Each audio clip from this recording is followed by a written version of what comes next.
clase más para terminar el curso. Por favor. El día de hoy vamos a analizar el tema del sistema nervioso. El sistema nervioso es un tema muy amplio.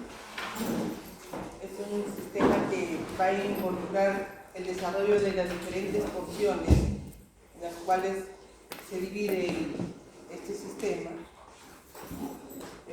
como una introducción al tema. Podríamos decir que el sistema nervioso es un sistema único, está integrado, que los neuroanatomistas lo han dividido de acuerdo a la función que cumple para poder entender cuáles son las partes, cómo está conformado y cómo funciona el sistema nervioso. Se divide de tres maneras, de tres formas. Un sistema nervioso llamado central, el centro, es como que sus computadoras es el disco duro, la parte central, el cual va a recibir toda la información. Mediante el sistema nervioso nosotros mantenemos contacto con el mundo externo. Asimismo, nuestro propio mundo interno conduce información hacia ese centro que está formado por el cerebro y la médula espinal. Esa es la parte central. También debemos saber que la célula que conforma el sistema nervioso, ¿cómo se llama? Las neuronas. Esa es la célula del sistema nervioso. Eso quiere decir que en todo el sistema nervioso vamos a encontrar neuronas, pero no solamente neuronas, sino también otro tipo de células que sirven de sostenimiento a estos neuronas. Así también por ahí otras células no sobran. Bien, ¿qué más podríamos decir acerca del sistema nervioso? El sistema nervioso central, ya sabemos, está formado por cerebro y médula espinal, y hay un sistema nervioso llamado periférico. El sistema nervioso periférico está formado por nervios, y mediante estos nervios se conecta este centro con el exterior, ya sea que el nervio conduce información desde fuera hacia el centro, ya sea de que el centro analiza esa información y conduce la respuesta hacia la parte externa. Entonces, los nervios, ¿no?, son axones que han partido de una neurona, los cuales conducen información ya sea aferente o eferente, que ingresa o que sale. Hay otro sistema nervioso llamado autónomo o sistema nervioso vegetativo. En realidad, la palabra autónomo lo podemos colocar entre comillas porque nos sugiere como que fuera un sistema nervioso independiente. Pero en realidad, como les digo, no hay nada independiente en el sistema nervioso, todo está integrado. Y la palabra correcta quizás sea mejor llamarlo vegetativo. Este sistema nervioso controla acciones que son involuntarias en nuestro cuerpo, aquellos órganos que van a funcionar en forma automática, involuntaria. Por ejemplo, el corazón. El corazón funciona y yo no controlo el latido con mi voluntad. Sí puede ser que haya algunos eventos que puedan acelerar la frecuencia cardíaca, porque, por ejemplo, si yo le digo a mi compañero, a Oscar, le digo, a ver, anda, date una vuelta hacia abajo 2 o 3 veces, llega acá con una frecuencia cardíaca acelerada, ¿no es cierto? Pero esta acción del corazón, voluntariamente yo que diga, a ver, voy a acelerar un poquitito, ¿no? Pues tengo 80 latidos por minuto, voy a acelerarlos hasta 90. No puede, porque tiene una acción involuntaria. Por ende, los nervios que controlan a este tipo de órganos que son involuntarios corresponden a este sistema nervioso, que es el vegetativo. Y va a estar formado por 2 tipos de sistema nervioso este vegetativo, uno llamado simpático y el otro llamado parasimpático. Mientras que uno acelera la frecuencia cardíaca, el otro tiene una función más protectora, va frenando la frecuencia cardíaca. Mientras uno dilata la pupila para que pueda ingresar mayor luz, el otro contrae la pupila para que no se dañe. Entonces, ambos sistemas, simpático y parasimpático, se complementan en sus funciones. De esa manera se va a ir organizando el sistema nervioso. Entonces, el día de hoy vamos a revisar cómo es que se forma este sistema y de dónde provienen todas sus células. La otra clase que tenemos pendiente es sistema sensorial, formación del ojo y oído. Respecto al examen, a ver, ya tengo los resultados del examen y el día de hoy en la tarde debo estar subiendo notas. Hay algunas preguntas que de repente han llevado a confusión por ahí algunos compañeros que han venido preguntando en el pasado, por ejemplo. En el caso de esta pregunta, que corresponde a la conformación de la membrana placentaria. ¿Cómo está conformada la membrana placentaria? Está formada es una membrana en la cual no hay tejido conectivo. Hay unos compañeros que dicen, ¿tiene tejido conectivo? No hay tejido conectivo. ¿Qué cosa va a haber? Solamente una capa de sincitio más la capa del endotelio del vaso sanguíneo para que se produzca el intercambio de funciones. Por lo tanto, la membrana placentaria es vasculosincitial, ¿no? De esa manera. Ahora, la otra forma de respuesta, porque acá iba a haber dos respuestas, ¿no? La otra respuesta sería amniocoriónica, está formada por amniocicorium, también es hecho válido. ¿Listo? Lo que han colocado amniocicorium está bien, es una membrana placentaria, y también les he puesto por ahí a la vasculosincitial, pero les han puesto tejido conectivo, sincitio, cito, esto ya no es válido. ¿Qué otra pregunta había problemas? ¿Cuál es la mayor causa de las anomalías congénitas? Desconocido. El 50 o 60% de todas las anomalías no se conocen. Esa es la mayor causa, ¿no? Creo que ahí no había confusiones. En relación a el cariotipo del síndrome de Down, mosaico. Cuando hablamos del mosaicismo celular, se habla de dos tipos de líneas celulares en el cuerpo. Inclusive, habíamos hablado del mosaicismo en síndrome de Down, en el cual todas las características de Down están disminuidas, no están acentuadas como aquel niño que tiene síndrome puro, es decir, todas sus células van a estar alteradas. En cambio, en el mosaicismo no. Hay ciertos rasgos de este síndrome, va a haber ciertas células con alteraciones, por lo tanto, ahí tienen que estar los dos cariotipos. Tanto el cariotipo de células normales, que si fuera varón sería 46XY, y si fuera alterado sería 47XY, no afectado el cromosoma sexual. No se afecta en el síndrome de Down, no está afectado el cromosoma sexual. Entonces ahí tienen que colocar los dos cariotipos. Independientemente si lo colocara, porque primero va creo el normal y luego va el que está afectado. Independientemente como lo hayan tomado, lo hayan colocado, yo se los he hecho varios. Primero normal y después el afectado, o primero el afectado y luego no. De hecho. Después, ¿qué más? Diafragma. A ver, ¿qué parte del diafragma forma el mesentero del esófago? ¿Ah?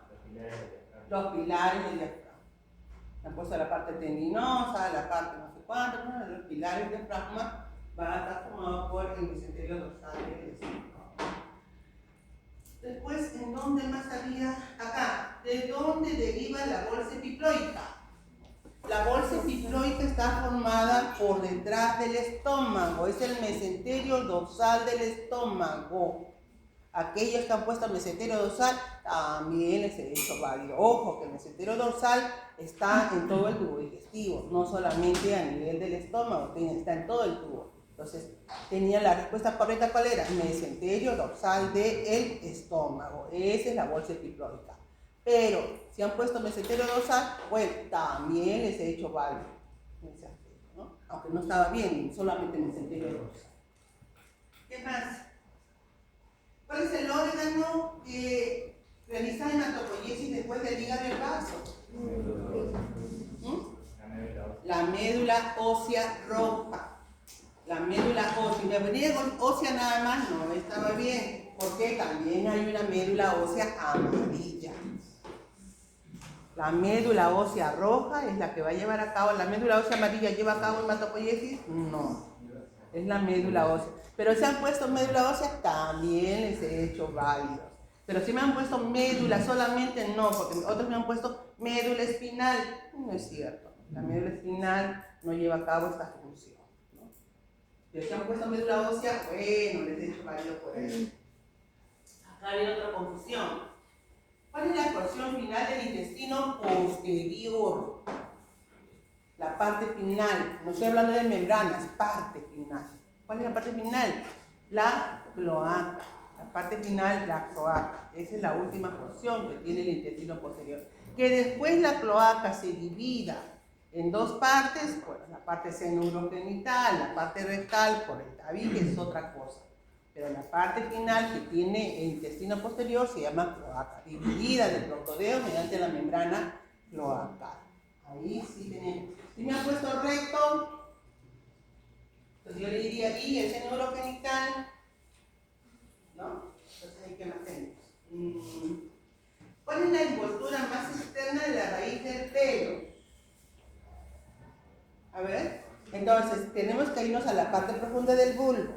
En la parte profunda, el mesénquima y también la parte epitelial se va a dividir en dos capas. Una, la capa epidérmica, que es la parte más interna, y de fuera la capa dérmica epitelial. Entonces toda la parte inferior está revestida por una capa dérmica epitelial. Bueno, ciencia que estudia los patrones de las crestas epidérmicas. Eso estaba sencillo. ¿Cuál era? Ahí me pusieron la dermatología. ¿Qué estudia la dermatología?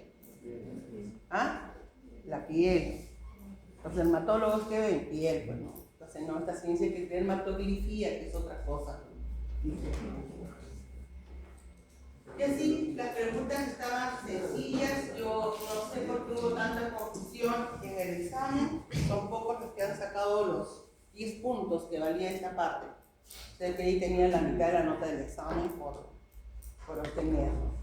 Ahora, no sé si, ¿qué les parece ese tipo de preguntas? No son complicadas, creo yo, desde mi punto de vista, ¿no? Son preguntas sencillas que por lo menos es lo mínimo que hay que saber de la embriología, solamente que son bastantes, ¿no? Y para colgar una sola palabra, no hay necesidad de ampliarse tanto, ¿no? Porque no son preguntas para desarrollo, es para colocar una sola palabra. Yo digo, primordio, tal estructura. Primordio de la vía respiratoria, la yema pulmonar. ¿Cuál es el primordio de la vía, de lo que es el aparato urinario? El divertículo metanéfrico es el primordio. A partir de ahí ya se desarrolla el riñón definitivo, ¿no? Entonces, palabras así que no son tan complicadas. Yo no sé qué les parece. Delegado, ¿cómo está? ¿Qué le parece ese tipo de preguntas? Sí, interesante. Interesante. ¿O las quito? Sí. ¿Así? ¿Cuál es el problema de acostumbrarse a las respuestas de selección múltiple? ¿Cuál es el problema? El problema es de que tienen varias opciones y de repente por ahí no los lleva a pensar mucho y digo, bueno, esto le está pasando, si no. En cambio lo otro a mí me demuestra conocimiento. Con las palabras que ustedes van a completar, para mí significa que ustedes han entendido y han aprendido el tema. Porque lo otro lo voy desglosando y digo, bueno, eso creo, ¿no? O de repente si no sé, bueno, le achunto. Puede ser una otra. En cambio, con este tipo de preguntas demuestran que ustedes sí saben el tema, han aprendido el tema, ¿no? Y es la parte más esencial. Voy a tratar de reducirlas de repente no a 10 preguntas, que sean menos, para incrementar un poco más las horas. ¿Ya? Sí les complica mucho, ¿no? Si les complica mucho. Vamos a avanzar entonces el día de hoy con lo que es la clase.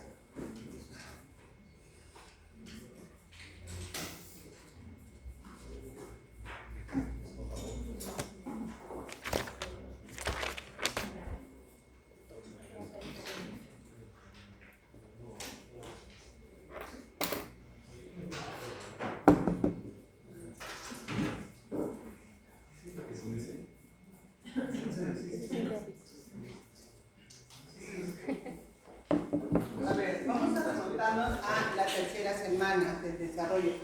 ¿Cuál es el primer indicio en el desarrollo del sistema nervioso? A ver. ¿Qué es lo que hemos aprendido hasta ahora del sistema nervioso? Hay algo que se ha formado para dar ahorita en el sistema nervioso. Se formó el nervio endodermo, la placa neural ha llevado a cabo el tubo neural. Entonces, el tubo neural, la formación del tubo neural es clave para el desarrollo del sistema nervioso. El tubo tiene aspecto de un tubo, así como lo dice el nombre, es un tubo. Tomas un tubo con un orificio, vamos a poner otro, perdón. Un orificio, esto es un tubo. Un tubo neural. Tiene un canal, un conducto central, es un tubo que tiene una abertura anterior y tiene una abertura posterior. ¿Cómo se llama la abertura anterior? Neuroporo craneal. ¿Cómo se llama la abertura posterior? Neuroporo caudal, que ustedes ya saben qué día sigue. ¿Listo? Bien. Ahora, eso es en un momento. El tubo neural, ¿cómo se va a formar? Por el cierre de los pliegues neurales. Se elevan y van cerrando. Van cerrando por porciones. No cierra del todo. Va cerrando desde la porción craneal hacia la parte caudal, va a ir cerrando poco a poco. Y hay ciertos lugares de cierre en los cuales se pueden afectar, es decir, ciertos lugares, quizás por X motivo, no cierra y puede determinar anomalías de cierre del tubo neural. Creo que eso es lo que van a exponer, no sé si ya pusieron en el seminario. ¿Recién van a ser nerviosos o ya hicieron? Vamos a hacer ¿Ese viernes? urogenital. ¿Ah? Vamos a poner urogenital. A los van a poner urogenital. Entonces, cuando les toque con el sistema nervioso, van a hablar sobre los defectos del cierre del tubo neural. Y eso está en relación a las espinas bífidas. Bien, entonces, les estaba diciendo que para que se forme el cerebro y la médula espinal es importante el adecuado cierre del tubo neural. Si hay defectos en el cierre del tubo neural, va a haber defectos a nivel del sistema nervioso. Bien, ahora, ¿cuál es el límite que marca la formación? Porque el tubo neural va a originar cerebro y médula espinal. ¿Cuál es el límite? Ya lo habíamos dicho. ¿Cuál es el límite? A ver, que me dice que hasta acá, y acá es cerebro y acá es médula espinal. ¿Cuál es ese límite? Cuarto somita. El cuarto somita me marca el límite para lo que es el cierre del tubo neural y el desarrollo del cerebro y médula espinal. Del cuarto somita hacia adelante será cerebro y del cuarto somita hacia atrás será médula espinal. En un segundo momento, este es el primer momento, la formación del tubo neural, es el origen de lo que es el sistema nervioso. Esta porción anterior del tubo, ¿qué va a hacer? Va a crecer. ¿Hacia dónde se va a dirigir? Ya lo habíamos visto durante el plegamiento, hacia arriba, hacia adelante y hacia abajo. ¿Sí? Esa parte del tubo, la parte que el neuroporo craneal tiene que cerrar. Hacia arriba, hacia adelante y hacia abajo se curva. Esto va a originar que en el cerebro empiece a haber tres divisiones. Una anterior, una media y otra posterior. Entonces, con el crecimiento de la parte craneal del tubo neural, va a llevarse a cabo tres divisiones, tres particiones, tres vesículas primarias, ¿no? Que ahora las vamos a conocer. Entonces, ahora, vamos a ver qué tenemos acá en las diapositivas. Creo que inicialmente tenemos una introducción a cómo está formado el sistema nervioso, que ya se los había dicho. Está formado por la parte central, que está constituido por el cerebro y la médula espinal. Tenemos un sistema nervioso periférico formado por los nervios, todos los nervios salen desde la médula espinal, por lo tanto se van a llamar nervios espinales, también conocidos como nervios raquídeos, y los nervios que salen del encéfalo del cerebro van a ser llamados nervios cerebrales, o más conocidos como pares craneales. Entonces, los nervios serán de dos tipos, los pares craneales y los nervios espinales. El otro sistema que les dije que era el autónomo, que va a estar conformado por el sistema simpático y el sistema parasimpático. Y la pregunta sería, ¿no? ¿Y dónde está ubicado este sistema? Si ya sabemos que en esa conformación, todo esto en amarillo son nervios, la parte central formado por cerebro y médula espinal, ¿dónde se ubica este sistema llamado autónomo? Se ubica una parte al interior del cerebro que se va a ir mezclando con los nervios craneales, que es el parasimpático, y también en la parte sacra, y el simpático se ubica a lo largo de la columna vertebral. Entonces acá tenemos esta cadena de ganglios que están a lo largo de todo lo que es la columna vertebral, corresponde al sistema nervioso simpático. Y lo que es la parte encefálica y la parte sacra corresponden al sistema parasimpático. Ahí van a estar sus orígenes. Y van a ir con sus nervios propios o van a ir mezclándose con otros nervios que son los pares craneales. ¿Listo? Esta es la médula espinal, que está incluida dentro de lo que es el conducto medular o el conducto vertebral. Está rodeada por unas membranas llamadas meninges, y estas meninges sirven de protección a la médula espinal. Son 3 las meninges que la rodean. La más interna, que se pega, está muy adherida al tejido nervioso, es la meninge piamada. Por fuera, acá en verde, es la otra meninge llamada aracnoides. Y hacia afuera, la meninge más dura, más gruesa, llamada dura madre. Entonces son 3 las meninges que rodean a lo que es la médula espinal y asimismo también al cerebro. Ahora, entre las capas meningias van a haber espacios. Esos espacios van a comprender mejor y qué tipo de estructuras se están llenando estos espacios, lo van a ver en neuroanatomía. Pero va a haber un espacio por fuera entre el periósteo y lo que es la meninge de la madre, llamado el espacio epidural. Por debajo de la dura madre, entre la madre y aracnoides, está el espacio subdural, y por debajo del aracnoides, entre aracnoides y pia madre, está el espacio subaracnoideo. Nos interesa conocer este espacio subaracnoideo, porque por ahí va a circular un líquido llamado líquido cefalorraquídeo. Por todo este espacio circula de tal manera que protege a la médula espinal sobre golpes, amortigua esos golpes que pudiera haber en la médula espinal. ¿Listo? Esto es un corte para ver el interior de la médula espinal. Ahora, otra cosita que debemos saber es que la célula, como dijo su compañero Oscar, del sistema nervioso es la neurona. Y una neurona, por lo general,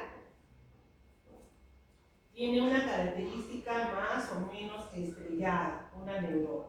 Tiene un núcleo, tiene prolongaciones pequeñitas que salen desde el cuerpo de las neuronas. ¿Cómo se llaman estas prolongaciones? Dendritas, así se llaman. Y tiene una gran prolongación llamado el axón o cilindro eje, que también tiene prolongaciones terminales, prolongaciones o terminaciones axónicas. Ahora, cada axón va a estar revestido con una sustancia que lo aísla. Va a tener un revestimiento externo, los axones, y ese revestimiento externo se llama mielina. Cada axón va a tener este revestimiento externo que va a aislar la información que conduce para que no haya mezcla de información, y esa sustancia que lo reviste se llama mielina. Por lo tanto, todos los axones, que ahora vamos a conocerlos, tienen que llevar a cabo un proceso llamado mielinización. ¿En qué consiste este proceso? En que se forme ese revestimiento externo de mielina cada axón. Ahora, ¿qué color tiene esta mielina? Es color claro, es blanquecino. Por lo tanto, si yo reúno muchos axones, que están todos ellos revestidos de mielina, esta zona en la cual se encuentra va a ser más clara, constituyendo la sustancia blanca. En el sistema nervioso siempre se va a hablar de sustancia blanca y sustancia gris. ¿Qué cosa es la sustancia blanca? Son el conjunto de todos los axones que están revestidos de mielina. ¿Y qué cosa será la sustancia gris? La sustancia gris es el conjunto de cuerpos de neuronas. Ahora, ¿y por qué se le denomina sustancia gris? Porque estos cuerpos de neuronas tienen en su interior unos pigmentos que hacen que sea esa zona más oscura. Entonces, cuando se acumulan muchos cuerpos de neuronas, esa zona se hace más oscura, formando la sustancia gris. Entonces, en todo el sistema nervioso se va a hablar de sustancia gris y sustancia blanca. ¿Qué es la sustancia gris? El acúmulo de cuerpos de neuronas. ¿Qué es la sustancia blanca? Pues son sus axones. En este caso estamos observando el borde interior de la médula espinal y estamos observando que la sustancia gris está en la parte interna, formando esta famosa H que tiene el interior de sustancia gris. Eso significa que en esa sustancia gris, ¿qué cosa habrá? ¿Cuerpos o axones? Cuerpos de neuronas. Entonces vamos a ver que acá, en toda la parte interna de la médula espinal, formando la sustancia gris, hay cuerpo de neuronas. Y todo lo que está por fuera constituye su sustancia blanca. ¿Y qué habrá en la sustancia blanca? Pues axones. ¿Listo? Ahora, cuando se acumulan los cuerpos de las neuronas, van a formar núcleos. La sustancia gris está conformada por núcleos. Y los núcleos que están al interior de la sustancia gris de la médula espinal están formando núcleos anteriores, núcleos posteriores, ¿no? Y pueden haber por ahí algunos núcleos laterales. ¿Habrá diferencias entre esos núcleos que se forman al interior? Sí. ¿Por qué? Porque las neuronas que forman el sistema nervioso pueden ser de 2 tipos hasta de 3 tipos. Hay las neuronas llamadas motoras, son aquellas neuronas que van a dirigirse hacia los músculos para llevar a cabo una acción muscular, y hay las otras neuronas llamadas sensitivas. Las neuronas sensitivas son aquellas que envían su axón para captar sensibilidad. ¿Cuál es la sensibilidad que ustedes captan? Por ejemplo, ella que está tomando por ahí su refresco, su desayuno, si yo le toco en la parte posterior, ella ha sentido que alguien la ha tocado. Es decir, la sensibilidad del tacto. Si yo vengo con una aguja de su compañera y le pincho el brazo y va a sentir dolor, es la sensibilidad del dolor. Entonces, toda la sensibilidad se conduce por una neurona llamada sensitiva. Entonces, vamos a ver que las neuronas sensitivas son las que captan todo tipo de sensibilidad y lo llevan al interior del cuerpo, hacia la médula espinal. Y las neuronas motoras, por ejemplo, si yo tuviera acá una vela, siempre les pongo el ejemplo de una vela y acerco mi mano y me voy a quemar, ¿qué hago? Dejo ahí mi mano, ¿qué hacen ustedes? Retiran la mano porque se han quemado, ¿no es cierto? Entonces, la sensibilidad del dolor, de la temperatura se ha captado, se ha conducido al sistema nervioso, el sistema nervioso analizó la información y ha emitido una respuesta.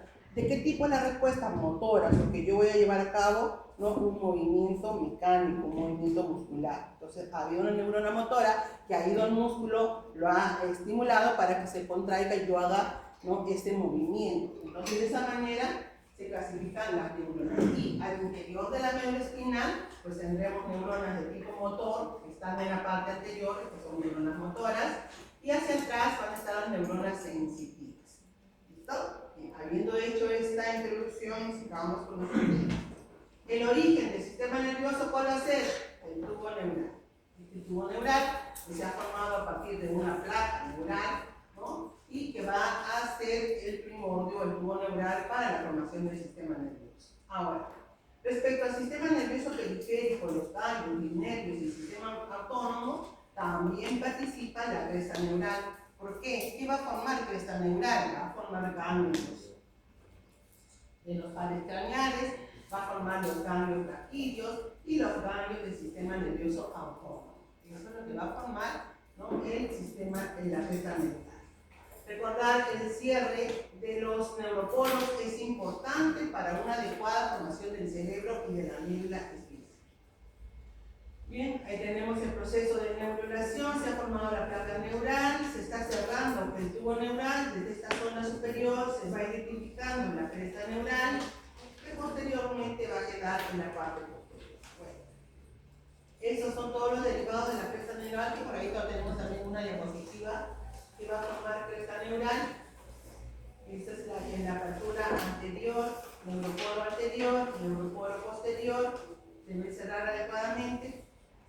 El interior del tubo neural tiene un conducto central, este sería el neuroporo anterior, y acá estaría el neuroporo posterior. sobre la médula espinal. ¿Cuál es el límite? Les dije ahí está con rojo. ¿Cuál es el límite? 4 milímetros. Eso, jamás no olviden, jamás de los jamás. Bien. Ahí tenemos en esta zona un corte del tubo neural. Este es el tubo neural que tiene un canal central y tiene hacia los lados ubicado ¿quién? La cresta neural. ¿Qué va a originar qué cosa? Ganglios. Ganglios del sistema nervioso periférico. Bien. El canal central de la médula espinal, del tubo neural, está rodeado por un epitelio de tipo pseudoestratificado. Este tipo de células son pseudoestratificadas. Van a ir conformando células a partir de este epitelio que se llaman las células neuroepiteliales. Se va a diferenciar a partir de este tipo de epitelio unas células llamadas neuroepiteliales. Esas se van a posicionar en esta parte central, al lado de lo que es el canal central. Bien. Ahora, ¿qué va a suceder en un segundo momento? A partir de estas células llamadas neuroepiteliales se van diferenciando otro grupo de células que van a ser llamados los neuroblastos. Los neuroblastos van a originar a las neuronas. Inicialmente son células grandes, pero luego van a tener que desarrollar sus prolongaciones para conformar la neurona definitiva. Entonces, estos neuroblastos van a migrar desde esta zona central de células neuroepiteliales que va a constituir la zona ventricular, la parte más interna de la zona ventricular, van a ir migrando desde esta zona ventricular hacia las partes más externas del tubo neural, posicionándose entre la parte interna y externa en una porción intermedia. Entonces, las células llamadas neuroblastos migran desde la zona interna, que es la zona ventricular, hacia la parte más externa, posicionándose en la parte intermedia, formando una capa de células intermedias, ¿no? Y que constituyen la llamada capa del manto, así se va a llamar. La capa del manto es la capa intermedia, que está conformada por neuroblastos, que están migrando desde la zona más interna. ¿Ok? Bien. Esta célula, como les decía, neuroblasto, pues no tiene la característica de una neurona, como ya la hemos esquematizado, sino son células redondas que luego van a tener que ir madurando para formar las neuronas. Posteriormente a la conformación de estos neuroblastos se van formando también otro tipo de células que también forman parte del sistema nervioso, que son las llamadas células gliales. Células de la macroglía, células de la glía o macroglía. Estas células que también se integran al sistema nervioso una vez que se han formado los neuroblastos, van a ser denominados como astroblastos, porque van a originar a los astrocitos, y los llamados oligodendroblastos, que formarán los oligodendrocitos.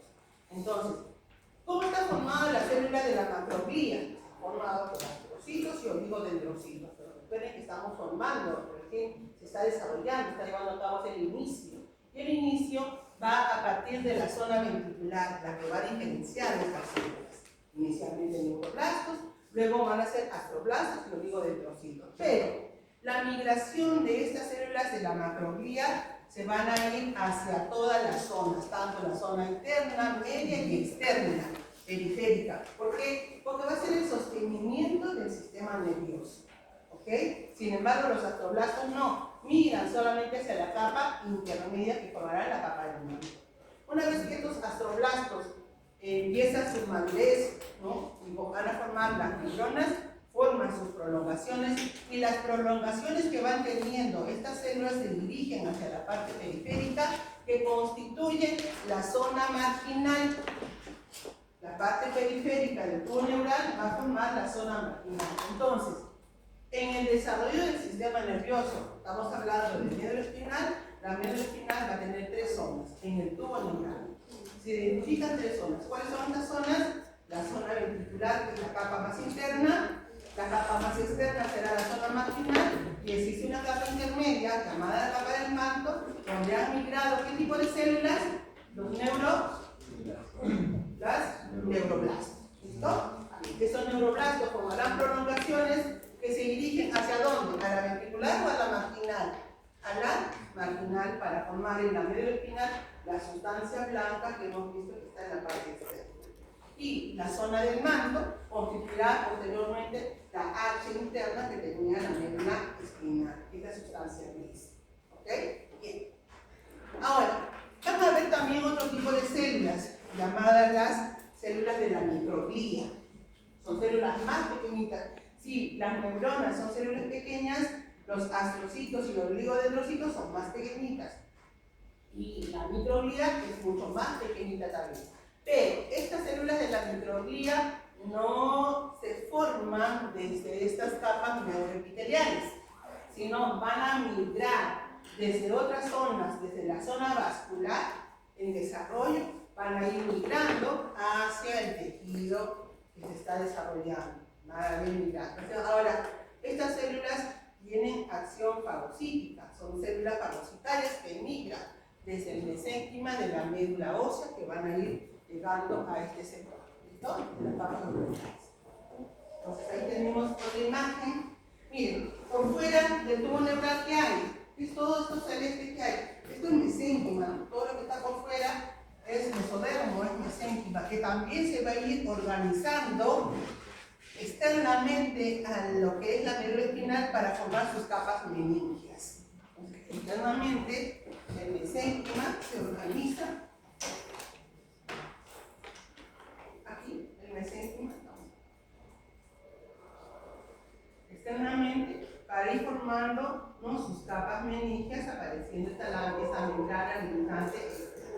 Acá tenemos las células neuroepiteliales que están migrando hacia lo que es los neuroblastos, hacia esta capa interna.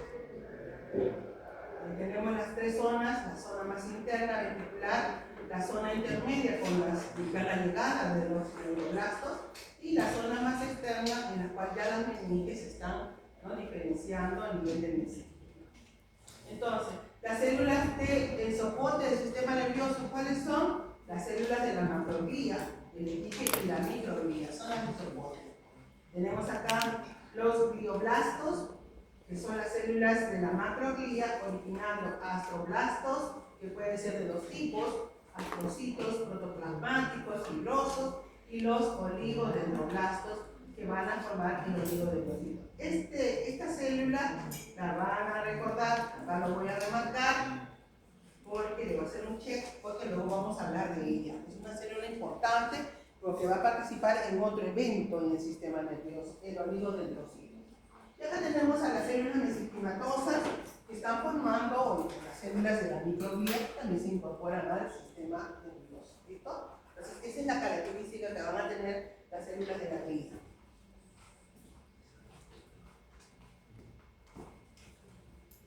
¿Qué más tenemos? Eso es lo mismo que lo acabamos de ver. Esto es el libro de Lachman, que nos muestra la misma imagen, las células mesenquimales, originando a lo que son la microglía, las células neuroepiteliales que están del tubo neural para originar inicialmente los neuroblastos, ¿no?, y los glioblastos que van a formar astrocitos y los oligodendrocitos. Formación de neurona, miren ustedes la característica de un neuroblasto. Un neuroblasto es una célula redondeada, ¿no?, que luego va formando sus prolongaciones para luego constituir la neurona como tal, como la conocemos, ¿no?, con sus prolongaciones dendríticas y su gran axón. Entonces, hay una dendrita transitoria inicialmente que va a formarse a nivel de la capa del manto, que es la zona intermedia, para luego prolongarse hacia la zona manto. Entonces, es el desarrollo de una neurona.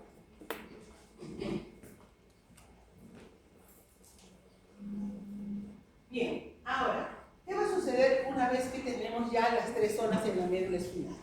O formando la médula espinal, tenemos una zona ventricular, una capa del manto, una capa gruesa y una capa más externa de células. La zona del manto, la capa intermedia, empiezan a diferenciar las neuronas que van llegando a ese sector. Cada neurona, por regulación genética, está destinada a una determinada función. Cada neurona que se diferencia viene con su chip y van cada uno al sector correspondiente, se van a diferenciar. Las neuronas que tienen su chip motor, pues llegarán hacia la parte anterior. Las neuronas que tienen el chip sensitivo se irán hacia la parte posterior. Entonces, de esa manera, las neuronas que se están diferenciando en la capa intermedia, cada uno pues va a ir a su sector correspondiente, formando en la capa intermedia dos placas. Una placa anterior, motora, que se denomina la placa basal, es la placa anterior. Una placa posterior, que es sensitiva, llamada la placa alar. Entonces tenemos que en este momento los neuroblastos ya van diferenciando. Inicialmente eran jóvenes, luego se formaron como tal, pero ahora cada uno va a ir a cumplir la función a la cual está destinado, y esto es por regulación científica. En este momento, en la zona del intermedio se han formado dos placas, una anterior o ventral, una posterior o dorsal, denominadas la placa basal y la placa alar. La cavidad, la zona ventricular, toda esta zona, todas estas células neuroepiteliales ahora se han transformado en células ependimales. Células ependimales que van formando el límite a nivel de esta cavidad, que cada vez por el crecimiento de la zona intermedia va a ir cerrándose, cada vez ir disminuyendo ese canal central que era amplio, ¿no? Ahora ir disminuyendo. Ahora, van a existir, debido al crecimiento de estas placas, van a existir dos bordes, por así decirlo, uno anterior y posterior, o dos surcos que se van a ir formando debido a que se va cerrando el conducto central y van creciendo las placas. Hacia abajo va a ser llamada la placa del suelo y hacia atrás la placa del techo. Uno es anterior, hacia adelante, hacia abajo, la placa del suelo, y hacia atrás y hacia arriba la placa del techo. Va a haber también un surco en la separación de las placas posteriores y anteriores, llamado el surco limitante. Vean que estas neuronas que están en la placa basal van enviando sus axones para formar la sustancia gris periférica, pero estos axones van a salir inclusive desde la médula espinal, formando los axones motores, que buscarán el músculo al cual están destinados. Y hacia atrás está llegando los axones de una neurona sensitiva que está ubicada en este ganglio, y este ganglio se forma desde la cresta neural. Recordad que a ambos lados de arriba tenemos, ¿no?, el tubo neural, a ambos lados, ¿quién está ubicado? La cresta neural. La cresta neural, en este caso, va a formar ganglios raquídeos, que son estos que aparecen allí, donde van a aparecer neuronas de tipo sensitivo, formando sus axones hacia afuera y axones internos que contactan con estas neuronas que están ubicados en la placa alar.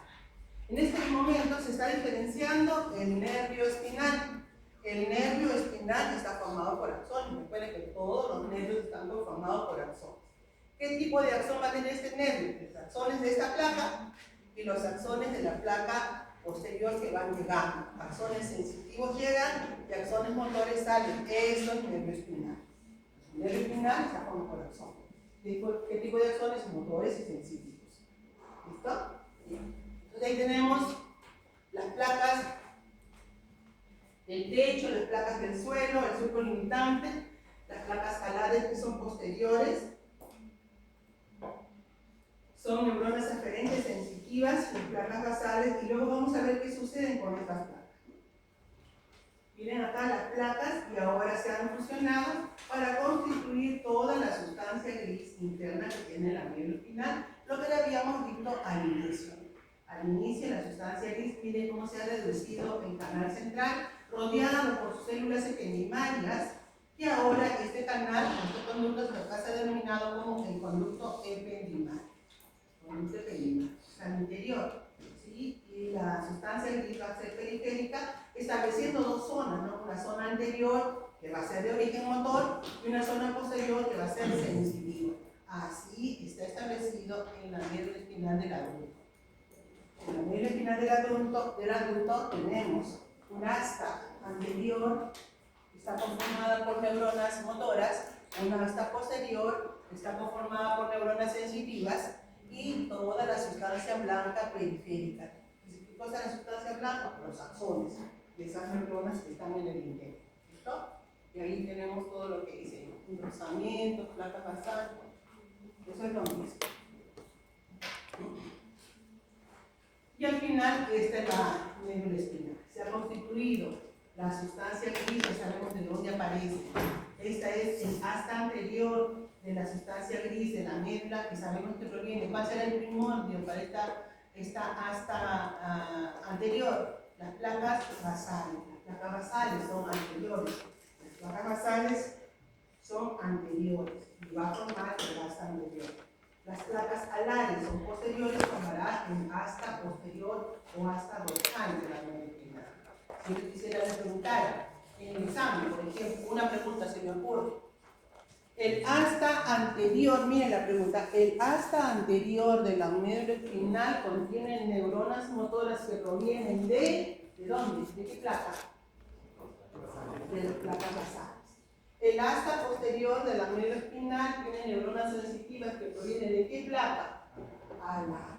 Entonces, así, hasta la parte anterior en el cerebro, las placas basales y alares se van a constituir. Lógicamente que más arriba ya no va a haber esta conformación que tiene el médula espinal, sino va a haber una apertura de esas placas, pero va a ir formando núcleos. Núcleos que luego vamos a ver cómo se van a ir posicionando. ¿Listo? Por ahí pueden venir preguntas hacia el examen, les he dicho más o menos. Esta es la imagen que nos muestra el libro de Lachman. Nos muestra por los colores. Generalmente, cuando ustedes lleven ahora neuroanatomía, van a ver que todo lo que en el sistema nervioso se pinte de rojo va a ser motor, todo lo que se pinte de azul va a ser sensitivo. Entonces, eso es lo que nos muestra el Lachman, ¿no? Las placas basales pintadas de rojo pues son neuronas motoras, y hacia atrás las placas alares sensitivas, ¿no? Y al final quedamos con los cambios del final de esta manera. La célula de la cresta neural ya la habíamos visto también en otras diapositivas a la tercera semana, en la cuarta semana, cuando hemos visto lo que es nervulación, y vamos a repetir acá los derivados de la cresta neural. ¿Qué van a formar? Para este caso, el sistema nervioso, los ganglios de la raíz posterior del nervio espinal, este ganglio. Este ganglio, que está en la parte externa de la médula espinal, son los ganglios raquídeos. En esta imagen lo vemos aquí.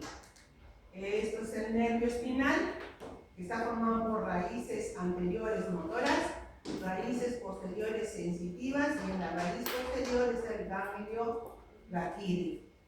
¿Listo? ¿Y ese ganglio raquídeo de dónde proviene? ¿De dónde deriva? Desde la cresta neural. Ganglios sensitivos posteriores o dorsales del nervio raquídeo. ¿Listo? Entonces, eso tiene que saber, lo voy a poner acá, ojo, check para el examen. Le vamos a checar. Ojo, ¿listo? Ahora, aparte de estos ganglios que forma para el sistema nervioso, también va a formar algunas neuronas que corresponden al sistema simpático, y esto sí es importante que lo recuerden. Recuerden que célula que hemos remarcado, que les dije que la íbamos a ver más posteriormente. Oligodendrocitos, y acá, ojo, células de Schwann. Las células de Schwann, que provienen de dónde? De la cresta neural. Proviene de la cresta neural. Ya saben, ¿la cresta neural de dónde proviene? A ver, recordemos, ¿cresta neural de dónde viene? ¿Ah? Del tubo neural. De los pliegues, antes de cerrar el tubo, se diferencia de los pliegues neurales. Estas células que van a ir luego a ambos lados del tubo neural, que será cresta neural. Entonces, desde estas células de la cresta neural se van a ir diferenciando varias células, pero las células de Schwann. ¿Por qué debo recordar las células de Schwann y los oligodendrocitos? Porque ambas células van a participar en la mielinización de la fibra nerviosa. ¿Qué cosa es la mielinización? Es este revestimiento de mielina que tiene que desarrollar los axones. Tiene que desarrollar. ¿Por qué debe desarrollar? Porque cada axón va a llevar una información. Entonces, un axón no puede llevar dos informaciones, dos tipos de información, lleva una sola información. Imagínense si no tuviera ese aislamiento. La información se distorsiona porque hay mezcla, hay fuga de información y hay mezcla. Por lo tanto, es como cuando ustedes, no sé si eran chicos, han jugado al teléfono malogrado. 10 jovencitos le dice la palabra a la persona que está al inicio y ella tiene que pasar la información y a ver qué dice el último, ¿no es cierto? Entonces la información muchas veces se distorsiona porque yo digo lo que entendí o lo que comprendí, o lo que me digo, lo que escuché. Y al final vemos de que la información se ha ido distorsionando. ¿Y eso por qué? Porque no ha habido un aislamiento. Es cuando ustedes tienen un cable de luz y no tiene ese forrito plástico que tiene el cable y lo enchufan. ¿Qué va a pasar? ¿Les pasa corriente o no? Sí les pasa, pero si agarran, tiene ese revestimiento plástico y lo agarran, no les va a pasar corriente, por lo tanto no hay fuga de información. Entonces es así que debe trabajar y funcionar el axón, con ese revestimiento. ¿Y quién va a ser responsable del revestimiento de mielina? Las células de Schwann y los oligodendrocitos. ¿Ya? Cada uno proviene de diferente origen, por favor tenganlo en cuenta. Schwann, cresta neural, y los oligodendrocitos desde lo que es la zona ventricular del tubo neural. ¿Qué otras células más va a formar cresta neural? Pues células pigmentadas, pigmentarias, odontoblasta para la formación de los dientes, las meninges y para lo que es algo faláctico.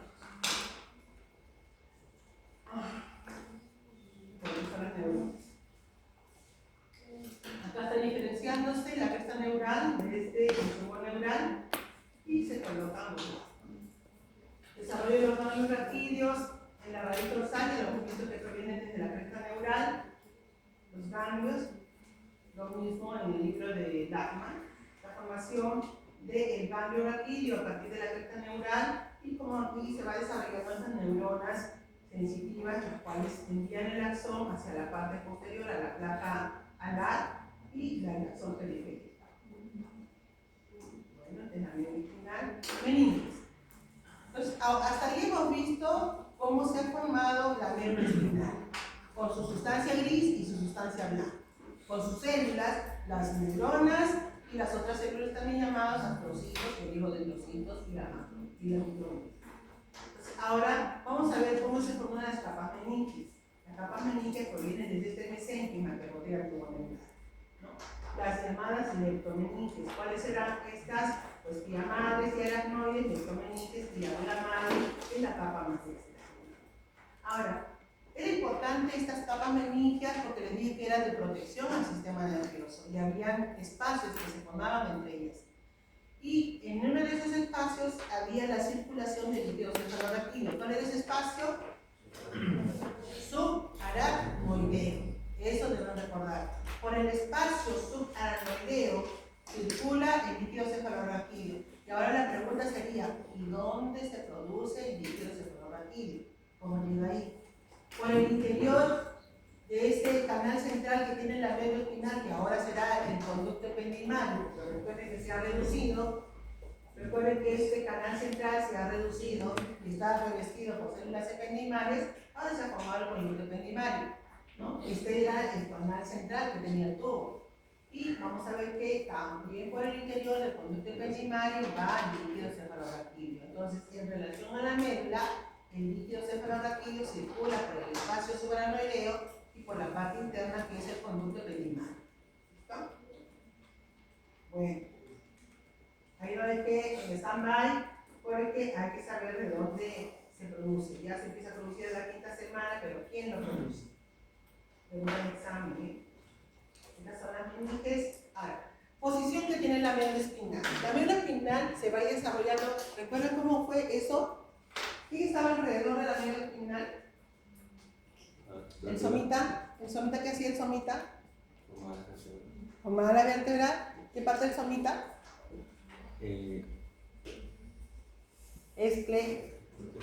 Esclerotomó el somita y va a ir rodeando el tubo neural, lo rodeaba para formar la vértebra, ¿no? Entonces, al interior de todas las vértebras está alojado la médula espinal, al interior. Pero esto es al inicio, o sea, al inicio la médula espinal está alojado en todo el conducto vertebral. Pero conforme va creciendo el embrión, conforme va creciendo el fetito, esto a la octava semana. A la octava semana la médula ocupa todo el conducto raquídeo. ¿Listo? Pero ya a las 24 semanas, por el crecimiento del fetito, vamos a ver que la columna también ha crecido. y la médula ya no ocupa todo el espacio, sino queda en lugares más altos. Y ya a esta 24 semana ocupa más o menos la parte sacra, el inicio del sacro. Sacro 1, ahí a ese nivel más o menos se encuentra la médula espinal. Posteriormente, en el momento del nacimiento, la médula espinal está ocupando más o menos el 3. A nivel de la vértebra lumbar número 3, está llegando el final de la médula espinal. Ya en el adulto está entre L1 y L2. En el adulto ya se queda entre L1 y L2 la parte final de la médula espinal. Esta parte final de la médula espinal va a tener una forma cónica. Es decir, que si yo veo la médula espinal aquí, el tubo de la parte final se redondea y forma un cono más o menos.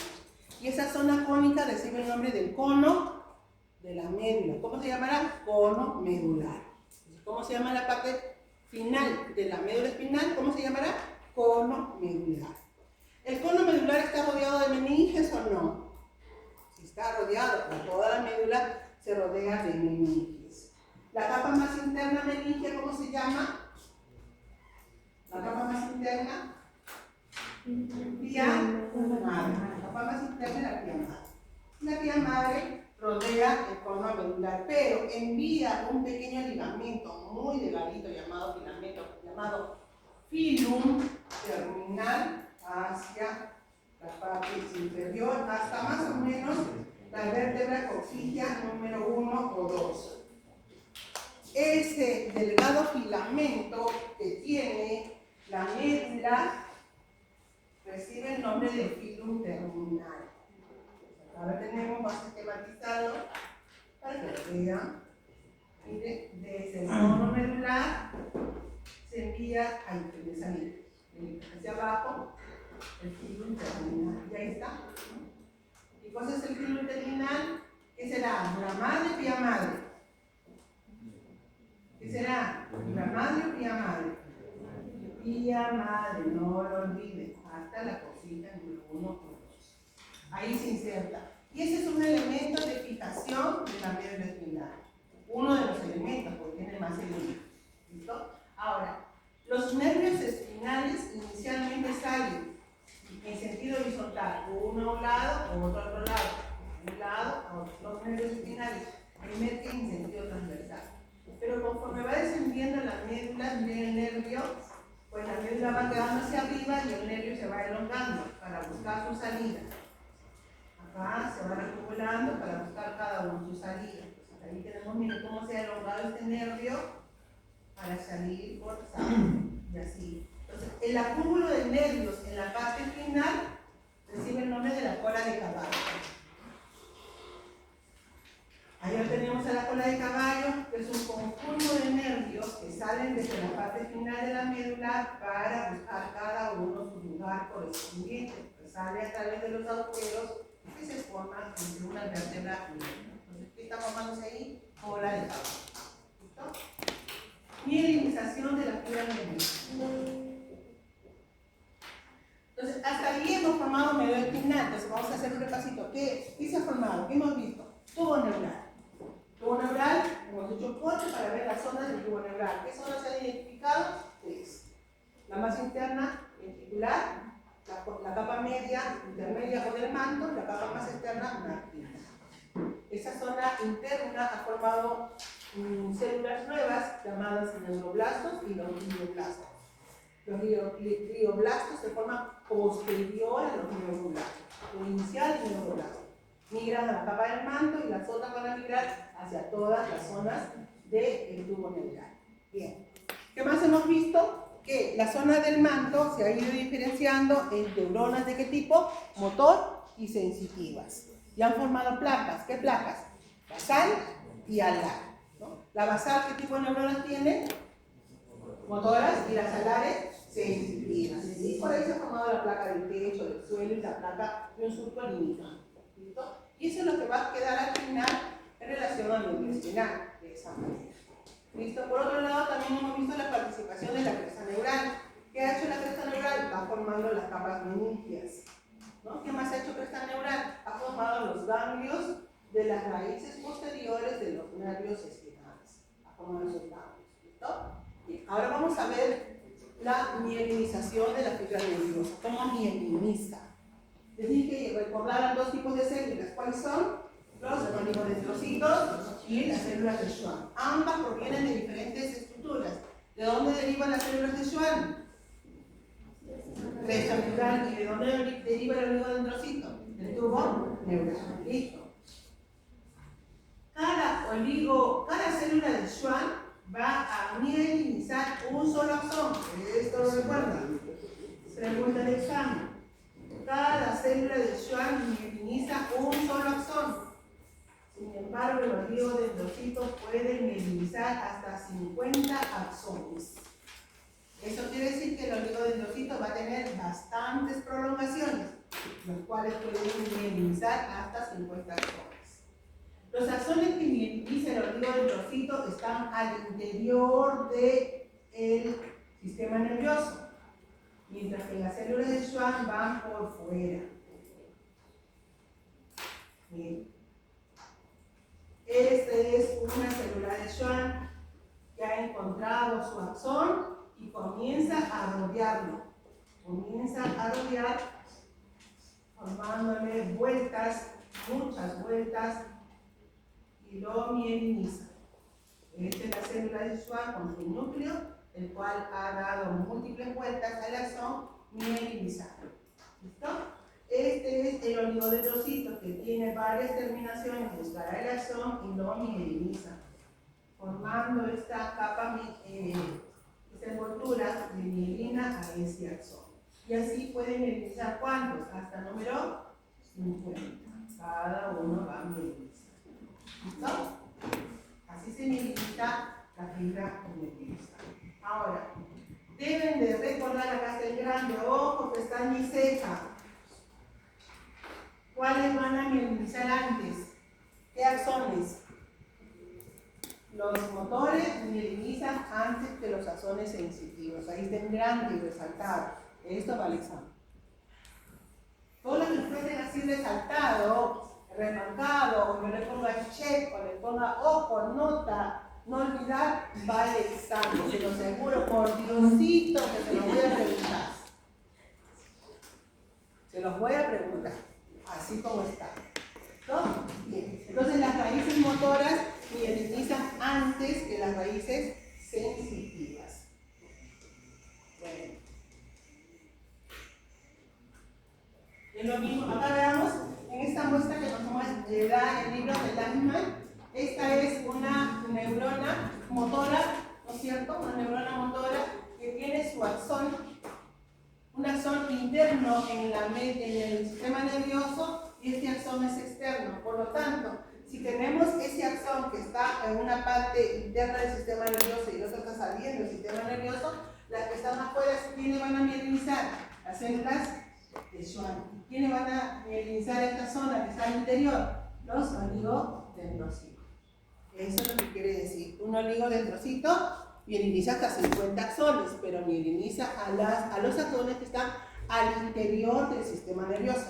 Mientras que ese axón que ha salido de la médula que está por fuera está mielinizado por la célula de Schwann. ¿Listo? Eso quiere que noten esa diferencia. ¿Qué más tenemos ahí? Listo, terminamos con médula. Entonces tenemos ahí anomalías congénitas de la médula espinal. Entonces acá vamos a ver los defectos primarios de lo que es el espina bífida. Cuando cuando hay falta de cierre de tubo. Ahora, para ello tenemos que recordar que, vamos a recordar esto. Médula espinal está al interior, hemos dicho, del tubo neural con su sustancia gris en el interior, así, la médula espinal. ¿Estamos? Está al interior del conducto del canal o de la columna vertebral. Por fuera, este va a tener el cuerpo de la vértebra. El cuerpo de la vértebra, que para que se diferencie la vértebra, la tenía que llevar el crecimiento de su arco posterior hacia atrás para cerrar, y de los lados han salido prolongaciones, los cuales están formando sus apófisis, y esta parte posterior tiene que reunirse con la del otro lado para formar el arco posterior y formar su apófisis posterior. Esa es la vértebra, ¿no? Rodeando a la médula. Se está teniendo ahí, pero ¿qué pasa cuando este arco posterior no ha cerrado? Eso se llama espina bífida, ¿no? Va a ser el efecto primario de las espinas bífidas, la falta de cierre de lo que es el arco posterior de la vértebra, exponiendo a la médula espinal. Ahora, las espinas bífidas pueden ser ocultas, o sea, puede ser que uno nunca se dé cuenta, pero va a ser quística cuando se forme una estructura que sobresale. Va a formar un quiste. Y este quiste puede tener como contenido la meninge que está por fuera, que lo envuelve la aracnoides, puede tener y solamente líquido. ¿Cómo se va a llamar esa espina bífida? Espina bífida con meningocele. Pero si es que internamente hubieron, aparte de la meninge que está en el quiste, y aparte de ello están raíces nerviosas de los nervios, están las raíces nerviosas, ¿qué se llamará? Mielomeningocele. Entonces las espinas bífidas pueden ser de dos tipos, nada más. Espinas bífidas pueden ser de dos tipos, unas llamadas ocultas y las otras se llaman quísticas. Y las quísticas pueden ser meningocele, cuando no hay raíces nerviosas, y la otra puede ser mielomeningocele. ¿Qué hay una mielomeningocele? Hay meninge, hay líquido y hay raíces nerviosas. Ahora, puede darse el caso que esto también se complica a lo que es peor en las espinas bífidas. Aparte de no cerrar el arco vertebral, tampoco cerró el tubo neural. El tubo neural está abierto, no cerró. Entonces acá, esta zona está abierta. ¿Y eso cómo se llama? Eso se llama mielosquisis. Acá hay dos defectos. Uno, el arco vertebral no cerró, pero tampoco cerró el tubo neural. Y esa es la peor de las formas de las espinas bífidas, también llamada raquisquisis. Raquisquisis o mielosquisis es la peor forma de las espinas bífidas, porque compromete toda la inervación de la parte baja del cuerpo del pequeño. ¿Listo? Entonces ahí tenemos una espina bífida oculta, que puede ser que haya un pequeño hoyuelo, una manchita, un granito, lo que sea ahí, pero no se forma el quiste. Miren, el tubo neural tiene varias zonas en las cuales puede haber defectos. El sitio 1, como era esto, anótenselo por favor. El sitio 1, pero en cefalia son los defectos de cierre de los lugares del tubo neural. Esta es una espina bífida oculta, puede haber un pequeño mechón de pelos ahí, no puede no haber nada. Esto es un quiste, formación quística. Esos son los tipos de los quistes, mielomeningocele, y esto es una raquisquisis, una ruptura, es algo plano, pero el tubo neural está. Esto es una raquisquisis. Lo mismo. Uy, estamos aquí. Si me falta tiempo, por favor, lo vemos mañana, aunque sea en la noche, antes del viernes. Mañana es jueves, ¿no? ¿Mañana es miércoles? No, mañana es jueves. Entonces mañana lo podemos ver a las 8:30 o 9 nos conectamos un ratito si es que me faltará tiempo. ¿Ya? Bien. Este es el cerebro y ahora vamos a ver del cuarto somita hacia adelante. ¿Qué está pasando del cuarto somita hacia adelante? Les dije que la parte anterior se dividía en tres zonas. ¿Cuáles son estas zonas? Esto era anterior, este es medio y esto es posterior. Tienen nombre estas zonas anterior, medio, posterior. ¿Cómo se llama la zona anterior? El cuarto somita se llamará prosencéfalo, la zona media se va a llamar mesencéfalo y la zona posterior se llamará romboencéfalo. Entonces acá tenemos en esta imagen su corte coronal para ver el romboencéfalo, mesencéfalo y prosencéfalo. Internamente el conducto del tubo neural prevalece. Este es el conducto, hacia abajo será medio espinal, cuarto somita. Este es el conducto interno que luego va a ir cerrándose a medida que todas estas partes del cerebro se van a ir diferenciando. Estas llamadas vesículas primarias, que son las tres primeras que van a aparecer, van a originar posteriormente vesículas secundarias.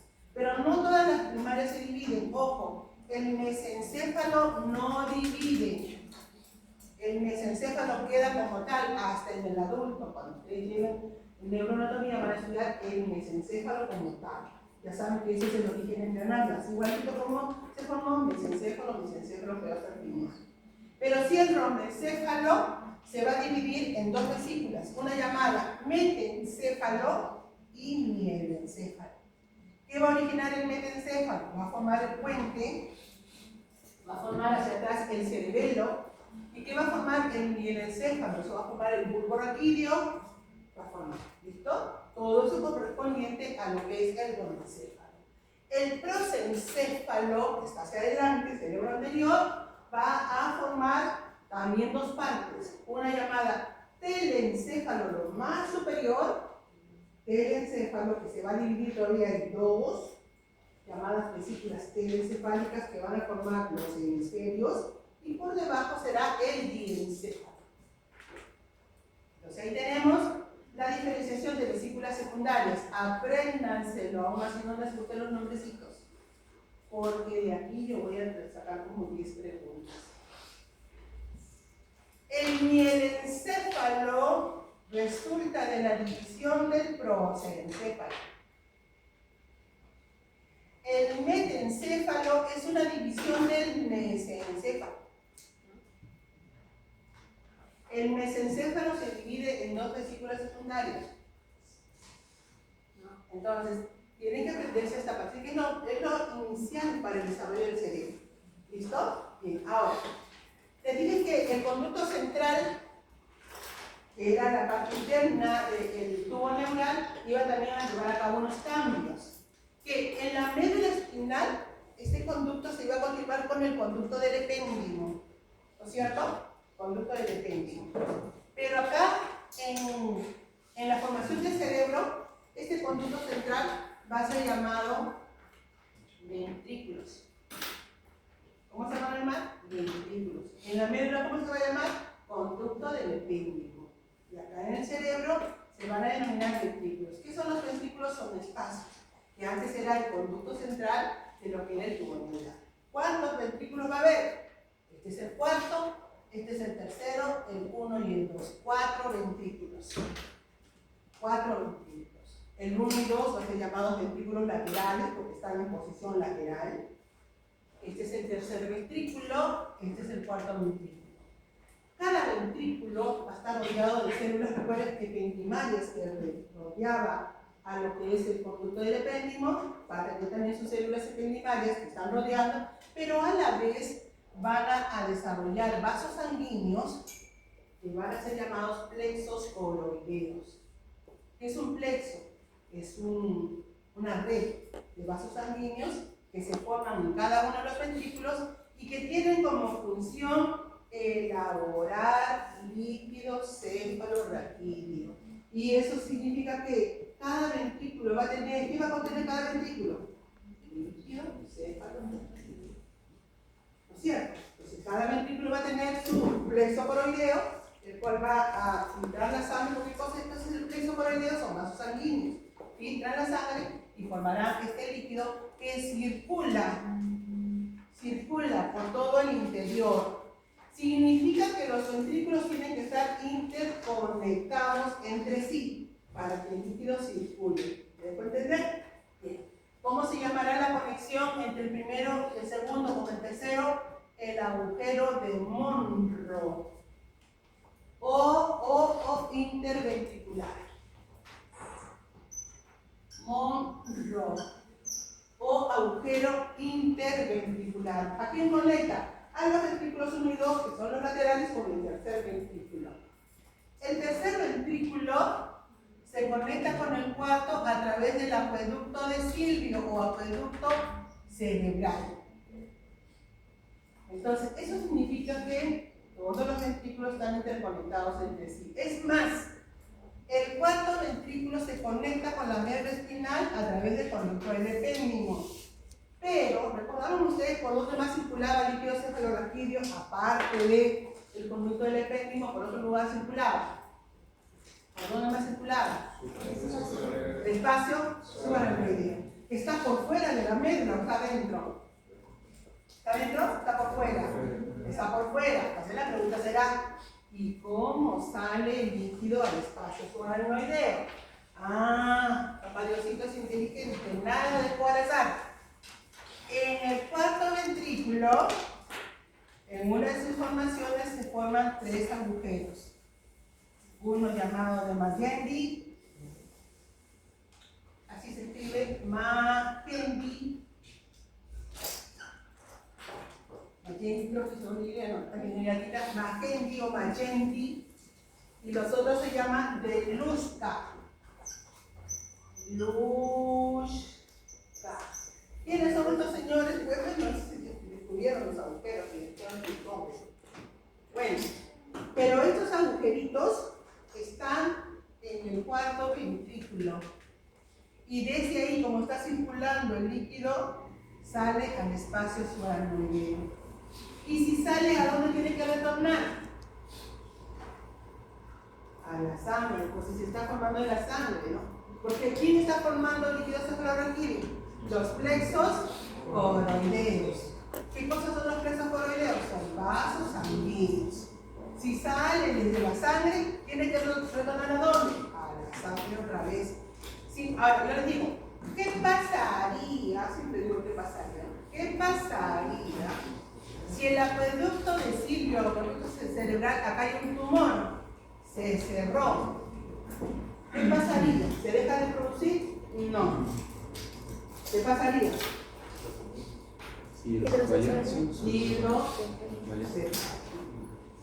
La hidrocefalia puede ser una hidrocefalia obstructiva. ¿Qué significa? Que la conexión se ha obstruido y la cabeza crece por acumulación de líquido cefalorraquídeo.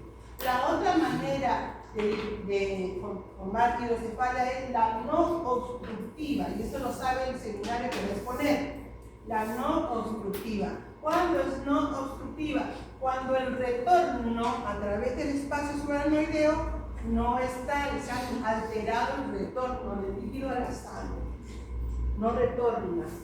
No porque haya una obstrucción, sino hay un fallo en el retorno. ¿Me dejo entender? Entonces, de tal manera que, ¿cuál será el efecto de las hidrocefalias? Acumulación anómala del líquido cefalorraquídeo al interior de los ventrículos. ¿Y cuál será la causa? Pues la causa puede ser obstructiva o puede ser no obstructiva. ¿Me dejo entender? Un fallo en el retorno o un fallo en las conexiones del cerebro. Creo que estamos a finales, vamos a ver acá lo que hemos explicado. Hasta esta parte, y acá terminamos. Miren, acá tenemos. Este es un atlas, que se lo puedo dar para anatomía cuando lleve la anatomía en los próximos ciclos, espero que sí. De las divisiones iniciales del cerebro, se lo puedo dar el atlas para al final quedar de esa manera, ¿no? El encéfalo son los hemisferios, el diencéfalo será el tálamo como tal, el tálamo. Esto será el mesencéfalo como tal, y queda acá como mesencéfalo. Esto es el metencéfalo con el cerebelo y el diencéfalo. Y esto es lo que va a originar todas las vesículas que hemos estado hablando hoy en día. El interior serán los ventrículos, este es el tercer ventrículo con su plexo coroideo, estos son los ventrículos laterales con su plexo coroideo, y este es el acueducto, el cuarto ventrículo, y este es el acueducto cerebral o acueducto de Silvio. Tercer ventrículo, ventrículos laterales, agujero de Monroe, ¿no?